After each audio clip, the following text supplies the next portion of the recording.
किसान भाइयों नमस्कार। स्वागत है आपका हमारे YouTube चैनल स्मार्ट एग्रीकल्चर में। किसान भाइयों आज के इस वीडियो में हम बात करेंगे लहसुन के कंद को बड़ा मजबूत और चमकदार किस प्रकार से बनाएं। किसान भाइयों अगर आप लहसुन के कंद को बड़ा मजबूत और चमकदार बनाना चाहते हैं तो आपको लहसुन की खेती में 3 चीज़ों का ध्यान रखना बहुत ही ज़रूरी है।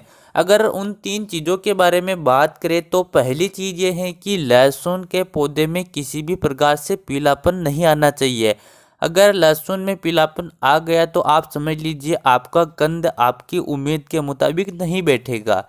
किसान भाइयों दूसरी चीज़ का आपको ध्यान रखना है, लहसुन की जड़ एकदम स्वस्थ और जड़ का विकास अच्छे तरीके से होना चाहिए, क्योंकि लहसुन का जो कंद होता है वह लहसुन की जड़ के ऊपर बहुत ज़्यादा डिपेंड करता है। अगर जड़ का विकास अच्छे तरीके से होता है तो कंद का विकास भी अच्छे तरीके से होता है और कंद ज़्यादा बड़ा बैठता है। किसान भाइयों तीसरी चीज़ आपको ध्यान रखना है कि लहसुन का जो तना होता है वह एकदम मजबूत होना चाहिए, क्योंकि जितना तना मजबूत होगा कंद उतना ही बड़ा बनेगा। तो किसान भाइयों आगे इस वीडियो में हम बात करेंगे इन 3 चीज़ों की पूर्ति के लिए आपको लहसुन में किन किन चीज़ों को डालना ज़रूरी है, मतलब कि किन किन खाद को डालना ज़रूरी है। तो किसान भाइयों आगे इस वीडियो में हम पूरी डिटेल के साथ बात करेंगे, तो आप इस वीडियो को अंत तक ज़रूर देखना।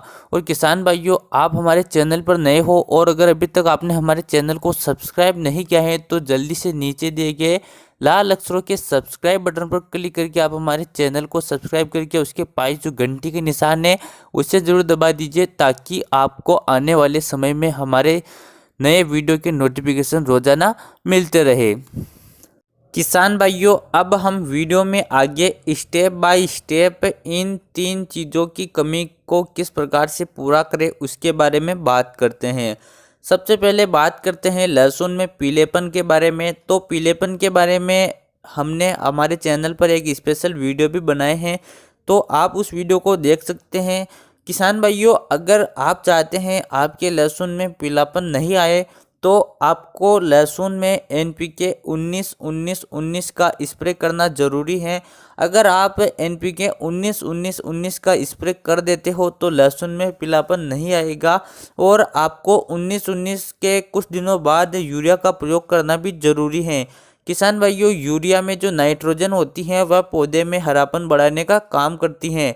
तो किसान भाइयों आपको यूरिया 1 एकड़ में 15 से 20 किलोग्राम प्रयोग करना है। किसान भाइयों यह कौन से समय पर करना है, किस प्रकार से करना है, तो आपको वीडियो के अंत में इसकी भी जानकारी मिलने वाली है।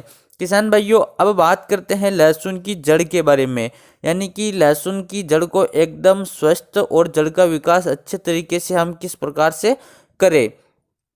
तो किसान भाइयों आपको लहसुन की जड़ का अगर विकास करना है तो आपको लहसुन में 0-52-34 खाद का प्रयोग करना जरूरी है, क्योंकि किसान भाइयों 0-52-34 में 52% फास्फोरस होता है, जो लहसुन की जड़ का विकास अच्छे तरीके से करता है। अगर आप 0-52-34 का प्रयोग नहीं करना चाहते हैं तो आप कृषि रसायन के केमेक्स सुपर का प्रयोग भी कर सकते हैं, क्योंकि केमेक्स सुपर में माइकोराइजा होता है जो पौधे को फास्फोरस पोषक तत्व की ग्रहण क्षमता को बढ़ाता है। यानी कि अगर आप केमेक्स सुपर का प्रयोग कर लेते हैं तो फिर आपको अलग से फास्फोरस डालने की आवश्यकता नहीं होती है।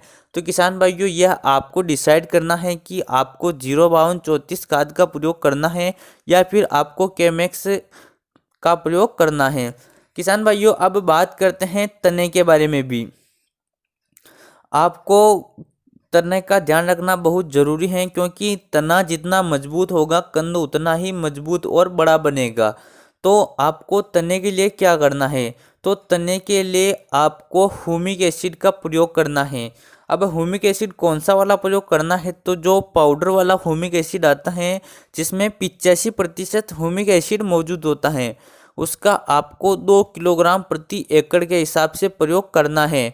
अब किसान भाइयों कौन सी स्टेज में करना है तो उसके बारे में हम वीडियो में आगे बात करने वाले हैं।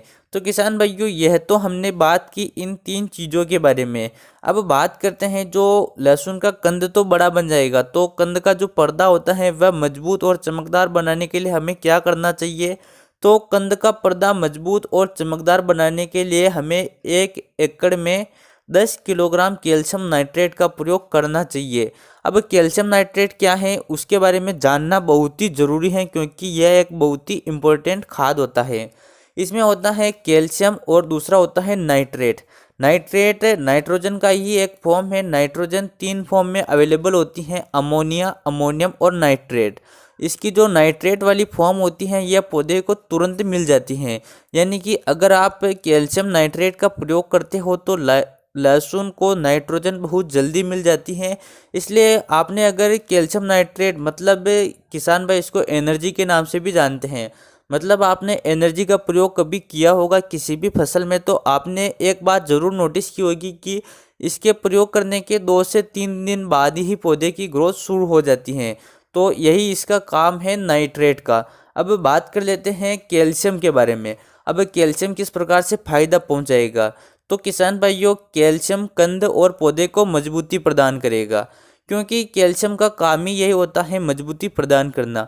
अगर आप लहसुन को कैल्शियम देते हो मतलब कैल्शियम नाइट्रेट का प्रयोग करते हो तो लहसुन का जो कंद बैठेगा वह बड़े के साथ साथ मजबूत बनेगा,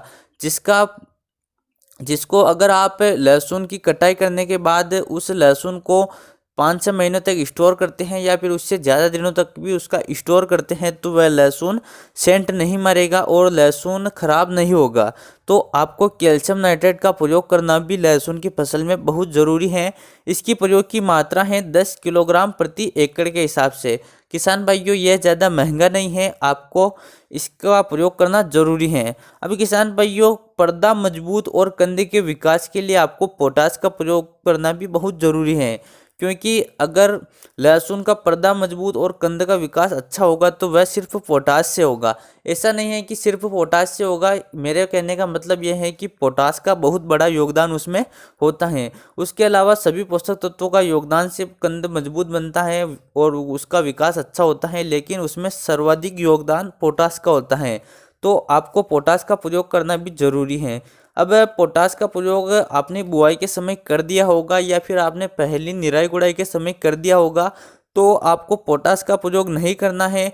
अगर आपने नहीं किया है तो आप एमओपी यानी कि जो म्यूरेट ऑफ पोटास आता है जिसमें 60% पोटास होता है, उसका आप 15 से 20 किलोग्राम प्रति एकड़ के हिसाब से प्रयोग कर सकते हैं। या फिर किसान भाइयों अगर आप 052-34 खाद का प्रयोग करते हो तो उसमें 34% पोटास होता है जो आपके पौधे के कंद को बड़ा बनाने का काम कर सकता है।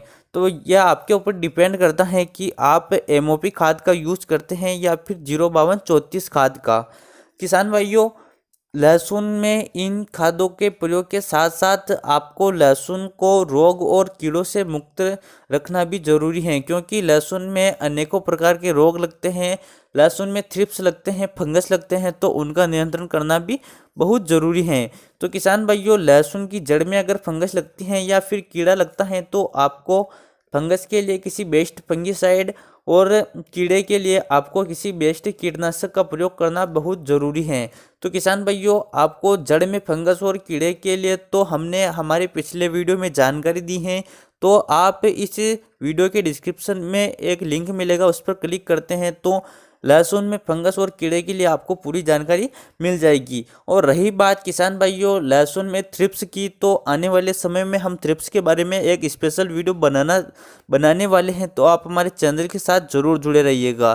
तो किसान भाइयों उम्मीद करते हैं इस वीडियो में हमने जिस प्रकार से डिटेल से बात की वह आपको जानकारी पसंद आई होगी। जानकारी पसंद आए तो वीडियो को लाइक ज़रूर कीजिएगा। चलिए किसान भाइयों मिलते हैं अगले वीडियो में।